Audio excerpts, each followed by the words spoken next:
the channel RK Sir Maths वाले। Subscribe to the channel RK Sir Maths वाले and press the bell icon to be notified from every update। तो मैं आज आपके सामने लाया हूँ chapter number 2 that is sets. हमने चैप्टर नंबर 1 पिछले वीडियोस में खत्म कर लिया है। अगर आपने वो अभी तक नहीं देखा तो नीचे जाके लिंक डिस्क्रिप्शन में मिल जाएगा, जरूर देख लीजिए। तो आज हम सेट्स के बारे में कंप्लीट पढ़ लेंगे। अगर अभी तक आपने चैनल को सब्सक्राइब नहीं किया तो नीचे जाके जल्दी से सब्सक्राइब कर लीजिए और मेरे इंस्टाग्राम और फेसबुक आईडी को भी फॉलो कर लीजिए। मैंने अमेज़न के लिंक्स नीचे दिए हुए हैं जो मैं प्रोडक्ट्स यूज करता हूँ वीडियो बनाने के लिए, आप वो भी जाके चेक कर सकते हैं। चलिए वीडियो को जल्दी से शुरू कर लेते हैं।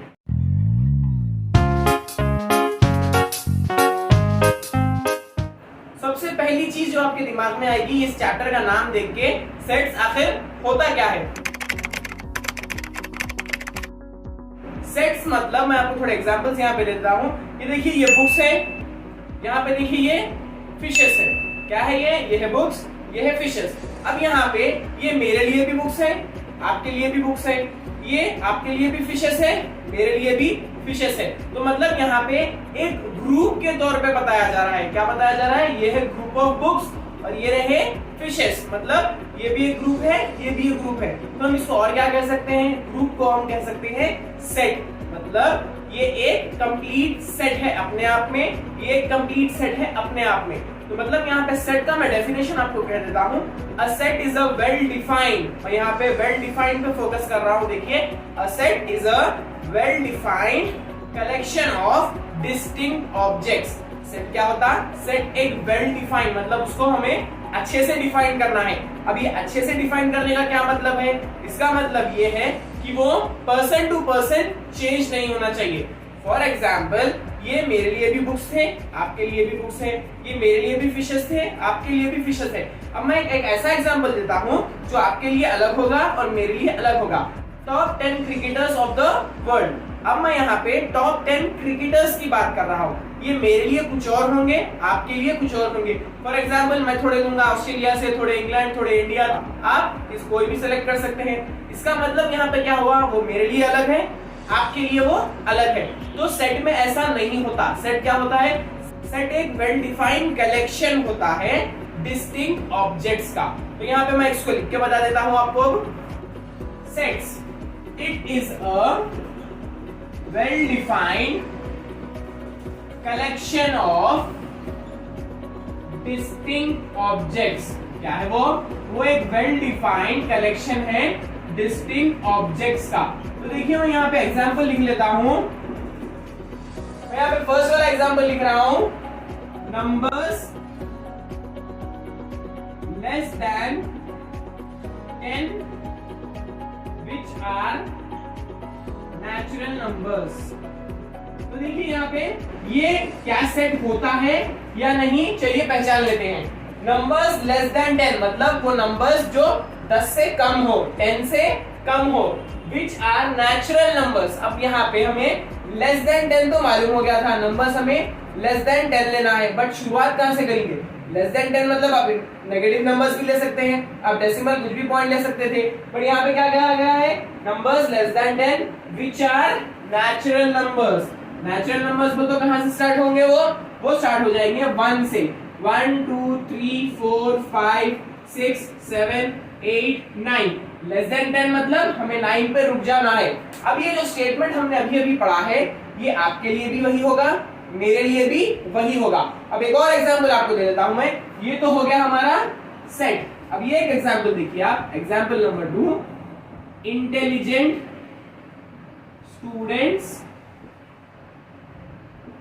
इन 10th क्लास। ओके, एक अगर क्लास है उसके अंदर इंटेलिजेंट स्टूडेंट्स आपको पहचानने के लिए कहा गया है। अब मैं मैथ्स का टीचर हूं, अब मैं मैथ्स के टीचर के हिसाब से मेरे इंटेलिजेंट स्टूडेंट्स अलग होंगे। साइंस के कोई अगर टीचर हो तो उसके लिए इंटेलिजेंट स्टूडेंट्स अलग होंगे। कोई लैंग्वेज के टीचर अगर हो तो उनके लिए इंटेलिजेंट स्टूडेंट्स अलग होंगे। ये क्या हो रहा है? ये पर्सन टू पर्सन वेरी हो रहा। मतलब ये जो हमारा सेंटेंस है ये सेट नहीं बन सकता। क्यों? क्योंकि ये जो इंटेलिजेंट है ये वेल डिफाइंड नहीं है, इसको हम पर्टिकुलर नहीं बना रहे हैं। ये वेल डिफाइंड नहीं होगा, ये वेरी होगा। पर्सन टू पर्सन ये अलग अलग हो रहा है। तो अभी तक तो आपको समझ में आ गया होगा कि एक सेट किस तरह से हमको पहचानना होगा।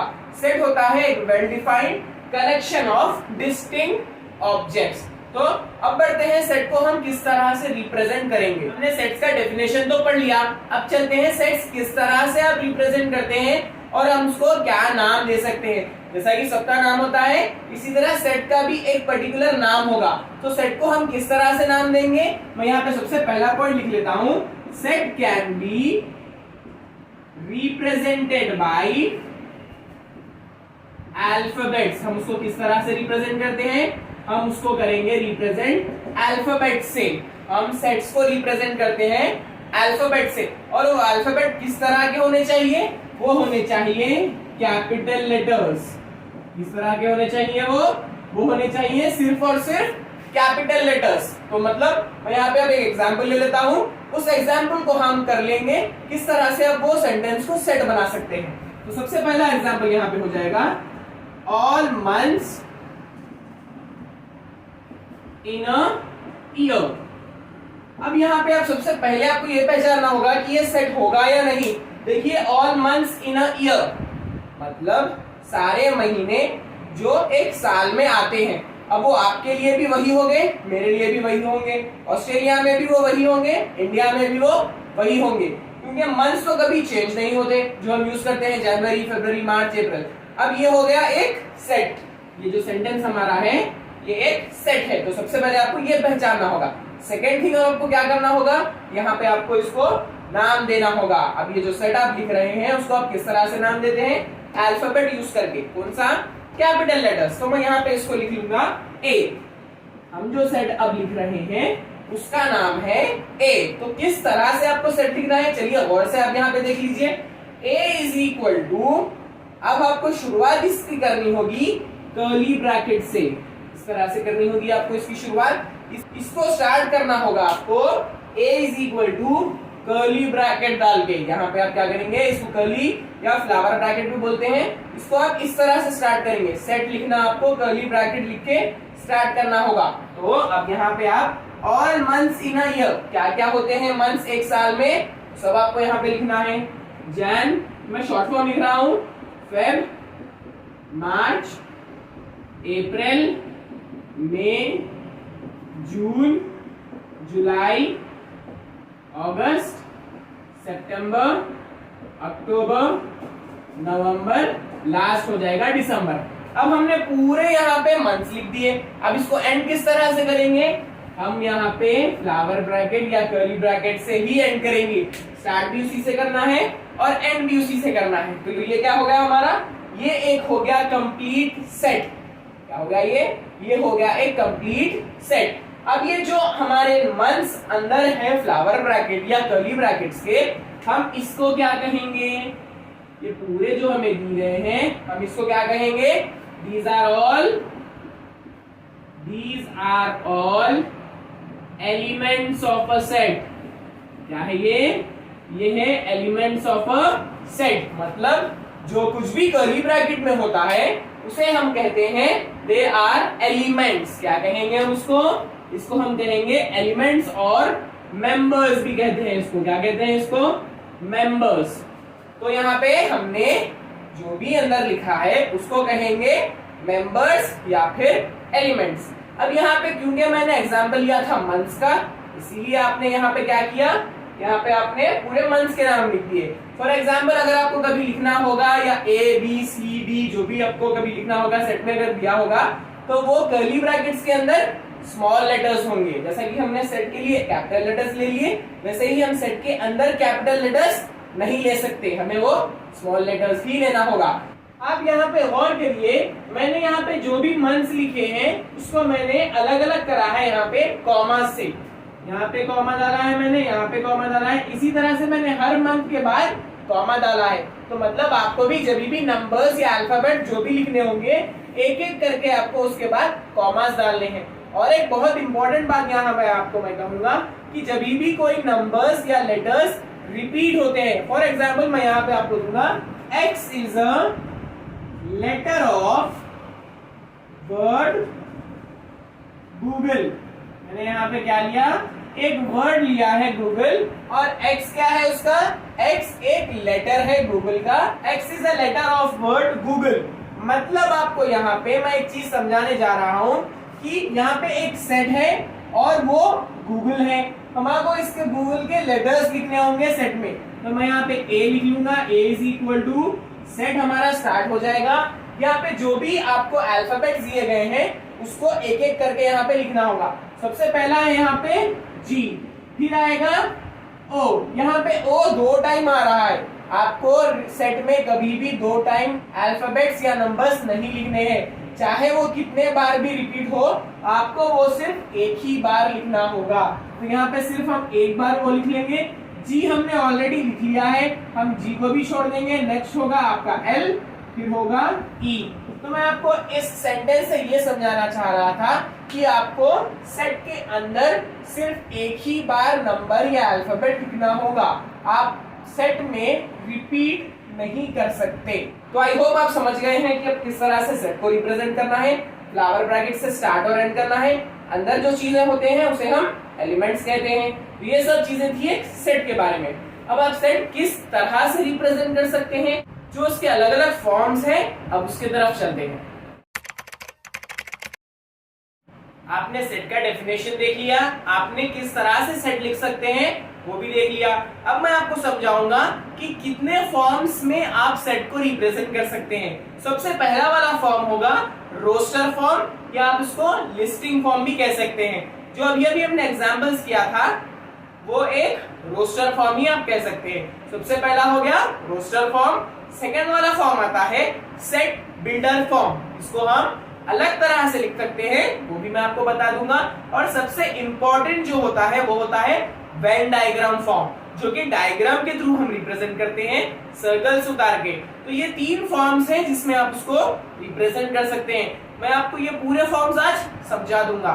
चलिए वीडियो को आगे बढ़ाते हैं। तो सबसे पहला फॉर्म है रोस्टर फॉर्म। चलिए मैं एक एग्जांपल लेके आपको यहाँ पे बता देता हूँ कि आप रोस्टर फॉर्म किस तरह से करते हैं और क्यों करते हैं। यूजुअली आपको सेंटेंसेस अगर दिए गए हों तो उसको लिखने में आपका बहुत टाइम जाएगा, इसीलिए हम यहाँ पे रोस्टर फॉर्म यूज करते हैं, जिससे हमें वो आसानी होगी एक सेट को समझने के लिए। तो मैं एग्जांपल एक ले लूंगा, set of first 5 positive integers. हमें सेंटेंस में क्या दिया गया है, हमें दिया गया है कि हमको एक सेट बनाना है, set of first 5 positive integers. मतलब यहाँ पे क्लियर हमें कहा गया है कि आपको सिर्फ फर्स्ट 5 पॉजिटिव इंटीजर्स ही बनाना होगा। मतलब वो आपके लिए भी सेम होगा और मेरे लिए भी सेम होगा, मतलब ये सेट बन सकता है। तो सेट को हम एक नाम दे देंगे, मैं यहाँ पे इसको दे दूंगा नाम बी, जो कि होगा कैपिटल लेटर। अब सेट किस तरह से लिखना है मैंने आपको समझाया था। कर्ली ब्रैकेट आपको डालना होगा, फिर आपको देखना होगा कि फर्स्ट 5 पॉजिटिव इंटीजर्स क्या होंगे। फर्स्ट 5 पॉजिटिव इंटीजर्स क्या है हमारे, 1 2 3 4 5। ये रहे आपके first 5 positive integers starting from 1 2 3 4 और 5। ये थे आपके फर्स्ट 5 पॉजिटिव इंटीजर्स। तो ये हो जाएगा आपका रोस्टर फॉर्म। ये बहुत ही इजी और सिंपल मेथड है। रोस्टर फॉर्म मतलब जो भी आपको सेंटेंस दिया जाएगा आपको उसको सेट के फॉर्म में रिप्रेजेंट करना है कर्ली ब्रैकेट्स लगा के, और जो ये बीच में नंबर्स आते हैं वो होंगे आपके एलिमेंट्स ऑफ द सेट। यहाँ पे मैंने 0 नहीं लिखा इसीलिए क्योंकि 0 एक न्यूट्रल नंबर होता है। तो यहाँ पे फर्स्ट 5 पॉजिटिव नंबर्स मतलब 1 2 3 4 और 5। सेकेंड वाला फॉर्म है आपका सेट बिल्डर फॉर्म। ये थोड़ा सा डिफिकल्ट होगा अगर आपने रोस्टर फॉर्म समझ लिया है तो, क्योंकि इसमें आपको वेरिएबल्स यूज करना होगा। चलिए किस तरह से करते हैं हम इसको मैं आपको बता देता हूँ। मैं फिर से यहाँ पे एक एग्जांपल ले लूंगा, set of all multiples of 3 less than 20। मैंने क्या किया, यहाँ पे एक सेंटेंस ले लिया है, set of all multiples of 3 less than 20। मतलब यहाँ पे आपको सेट बनाना है मल्टीपल्स ऑफ 3 के जो कि लेस देन है 20 से। तो अब आपको सेट बिल्डर फॉर्म में यहाँ पे किस तरह से बनाना होगा आपको समझा देता हूँ। सेट बिल्डर फॉर्म में भी आपको सेम करना होगा। सबसे पहले आपको उस सेट को लिख लेना होगा ए, आप कुछ भी लेटर ले सकते हैं, देन आपको कर्ली ब्रैकेट डाल देना होगा। अब यहाँ पे आप बहुत गौर से देखिए मैं किस तरह से यहाँ पे सेट बिल्डर फॉर्म को बिल्ड करता हूँ। सबसे पहले आपको यहाँ पे डायरेक्ट नंबर्स नहीं लिखने होंगे, जो आपने रोस्टर फॉर्म में किया था। सेट बिल्डर फॉर्म मतलब यहाँ पे आपको ये पूरे नंबर्स को एक वेरिएबल के तौर पर लिखना होगा। किस तरह से लिखना होगा? जो भी मल्टीपल्स ऑफ 3 यहाँ पे है उसको आप लिखेंगे x। आप कुछ भी वेरिएबल लिख सकते हैं, x लिख सकते हैं, y z कुछ भी लिख सकते हैं। मैंने यहाँ पे x ले लिया। यहाँ पे क्या हो गया? ये हो गया x जो रिप्रेजेंट कर रहा है मल्टीपल्स ऑफ 3 को। मतलब ये x जो है ऑल मल्टीपल्स ऑफ 3 है। सच दैट मतलब यहाँ पे कोलन को मैं सच दैट से लिख रहा हूं। मैं आपको ये लिखने के बाद पूरा समझा दूंगा कि किस तरह से आप इसको पढ़ते हैं और किस तरह से हम इसको समझेंगे। x सच दैट x ये क्या है? मतलब ये x की वैल्यू कितनी होंगी, कहां पे जाके ये x की वैल्यू रुक जाएगी, वो सब हमको यहाँ पे लिखना होगा। x क्या है? All multiples of 3। तो मैं यहाँ पे क्या लिख लूंगा? Such that x is multiple of 3। x क्या है यहाँ पे? ये x को हम अब यहाँ पे डिफाइन कर रहे हैं। x is such that x is multiple of 3 और एक यहाँ पे कॉमा में लगा लूंगा और लिखूंगा कि x जाके रुकेगा कहाँ पे। मतलब मल्टीपल्स ऑफ 3 मतलब वो तो चलते ही जाएगा। अगर आप उसको कंडीशन नहीं देंगे कि वो कहाँ रुक रहा है तो वो यूं ही चलता रहेगा। तो मैं यहाँ पे इसको क्या करूंगा? एक और कंडीशन लिखूंगा, लेस देन 3, लेस देन 20। मतलब यहाँ पे x जो है वो लेस देन 20 होगा। x यहाँ पे हो जाएगा लेस देन 20। अब इसको किस तरह से पढ़ते हैं और एक एक का मतलब क्या है मैं आपको फिर से समझा दूंगा। चलिए अब गौर से देखिए, यहाँ पे हर चीज का एक मतलब है। मैं आपको वहां पे एक एक करके उसके नीचे लिख देता हूँ कि वो क्या कह रहा है। यहाँ पे फ्लावर ब्रैकेट का मतलब होगा द सेट। मतलब ये जो सेट स्टार्ट कर रहा है इसे ये कहेंगे हम the set of all x। यहाँ पे x क्या होगा? ये पूरा सेट हमारा x पे ही डिपेंड कर रहा है। ये x हमारा है the set of all x। ये कोलन का मतलब है यहाँ पे सच दैट। मतलब ये x क्या है वो कंडीशंस पे डिपेंड करेगा सच दैट लिखकर। मतलब ये x को हम सच दैट लिख के ये x क्या क्या चीजें होंगी वो हम कंडीशंस के तौर पे यहाँ पे लिखेंगे। तो सबसे पहला यहाँ पे क्या है? ये x क्या कह रहा है? x is multiple of 3। मतलब ये जो x है यहाँ पे वो मल्टीपल ऑफ 3 है। क्या है वो है मल्टीपल ऑफ 3। मतलब 3, 6, 9, 12, 15, 18। x is less than 20 also. वो मल्टीपल्स तो है बट वो लेस देन 20 भी है। मतलब आपको 18 पे जाके रुक जाना है। क्या करना है आपको? 18 पे जाके रुक जाना है। तो इस तरह से आपको सेट बिल्डर फॉर्म लिखना होगा। ये थोड़ा सा डिफिकल्ट है बट अब अगर आप प्रैक्टिस करेंगे तो ये जरूर आपको आ जाएगा। मैं एक्सरसाइज प्रॉब्लम्स भी आपको कराने वाला हूँ तो उसमें आप जरूर सीख जाएंगे कि आपको किस तरह से इंप्लीमेंट करना होगा। तो ये था सेकंड फॉर्म हमारा सेट को रिप्रेजेंट करने का। थर्ड और आपका लास्ट फॉर्म होगा वेन डायग्राम फॉर्म। तो इस वेन डायग्राम को आपको डायग्राम के थ्रू रिप्रेजेंट करना होगा। उसके अंदर क्या क्या एलिमेंट्स होते हैं वो सब मैं आपको यहाँ पे बता देता हूँ। तो देखिए वेन डायग्राम को हम यूजुअली रिप्रेजेंट करते हैं रेक्टेंगल बॉक्स के थ्रू। क्या होगा ये होगा रेक्टेंगल बॉक्स से रिप्रेजेंट होगा ये। और हम इसको क्या कहेंगे? इसको हम कहेंगे यूनिवर्सल सेट। ये जो हमारा कंप्लीट रेक्टेंगल बॉक्स होता है हम उसको म्यू से रिप्रेजेंट कर इसका मतलब क्या होगा? Universal set. मतलब ये सबसे बड़ा सेट होता है जिसके अंदर दूसरे सेट्स आते हैं। तो हम इसको रिप्रेजेंट करते हैं रेक्टेंगल बॉक्स से। अब इसके अंदर सर्कल से हम दूसरे सेट्स को रिप्रेजेंट करते हैं। क्या करते हैं? हम दूसरे सेट्स को रिप्रेजेंट करते हैं। जैसे कि सेट ए, सेट बी। आप 2 से ज्यादा भी सेट ले सकते हैं। यहाँ पे एक और सर्कल उतार के तो ये क्या हो जाएगा? ये है सबसे बड़ा यूनिवर्सल सेट जिसको हम रेक्टेंगल से रिप्रेजेंट करते हैं। और सर्कल्स जो हमारे हैं वो होंगे सेट ए, सेट बी। मतलब ये पूरा सेट के अंदर ये 2 सेट आ रहे हैं। अब ये सेट ए और सेट बी के अंदर क्या होंगे? वो एलिमेंट्स होंगे। फॉर एग्जाम्पल यहाँ पे हो जाएगा ए बी सी। यहाँ पे 1 2 3। तो ये क्या हो गए? ये ए के एलिमेंट्स हो गए, ये बी के एलिमेंट्स हो गए। अब ये एलिमेंट्स जो है ए सपोज ए बिलोंग किसको कर रहा है? ए बिलोंग्स टू सेट। ये ए किस सेट का है? ए है। ये बिलोंग स्मॉल ए बिलोंग कर रहा है सेट ए को। 1 belongs to which set? 1 belongs to B set, set B. तो यहां पे आप गौर से देखिए, मैं आपको क्या समझाने की कोशिश कर रहा हूं। ए जो स्मॉल है वो बिलोंग कर रहा है सेट ए को, 1 जो बिलोंग कर रहा है वो बिलोंग कर रहा है सेट बी को। अब यहाँ पे आप बिलोंग्स टू को एक सिंबल के थ्रू भी रिप्रेजेंट कर सकते हैं। यहाँ पे आप बिलोंग्स टू लिखने के बजाय आप इसको पूरा सिंबल्स के थ्रू भी रिप्रेजेंट करते हैं। किस तरह से? देखिए यहाँ पे मैं लिख लूंगा ए बिलोंग्स टू, ये सिंबल क्या है यहाँ पे? ये सिंबल यहाँ पे है, इसका मतलब बिलोंग्स टू। मतलब इतना सब लिखने के बजाय आप यहाँ पे एक सिंबल यूज कर लेंगे। A belongs to which set? Set A. मतलब यहाँ पे स्मॉल ए जो बिलोंग हो रहा है वो बिलोंग कर रहा है कैपिटल ए सेट को। 1 किसको बिलोंग कर रहा है यहाँ पे? 1 बिलोंग्स टू सेट बी। किसको बिलोंग कर रहा है ये बिलोंग कर रहा है सेट बी को। मैं एक और स्टेटमेंट लिख लेता हूं, अब इसको आप किस तरह से लिखेंगे वो देख लेते हैं। 3 डज नॉट बिलोंग्स टू, यहां पे मैं क्या लिख रहा हूं? 3 does not belongs to set A. मतलब यहां पे हमने लिखा डज नॉट बिलोंग्स टू। अभी हमने बिलोंग्स टू का सिंबल तो देख लिया, अब डज नॉट बिलोंग्स टू अगर हो तो वो किस तरह से लिखेंगे? देखिए 3 डज नॉट बिलोंग्स टू, मतलब आपको यहाँ पे ऐसा यहाँ पे क्रॉस मार्क डालना होगा बिलोंग्स टू के साइन के ऊपर। यहाँ पे आप क्या कर रहे हैं? बिलोंग्स टू के ऊपर ऐसा क्रॉस मार्क डाल रहे हैं और लिख रहे हैं कि 3 does not belongs to set A, जो कि एक ट्रू स्टेटमेंट है।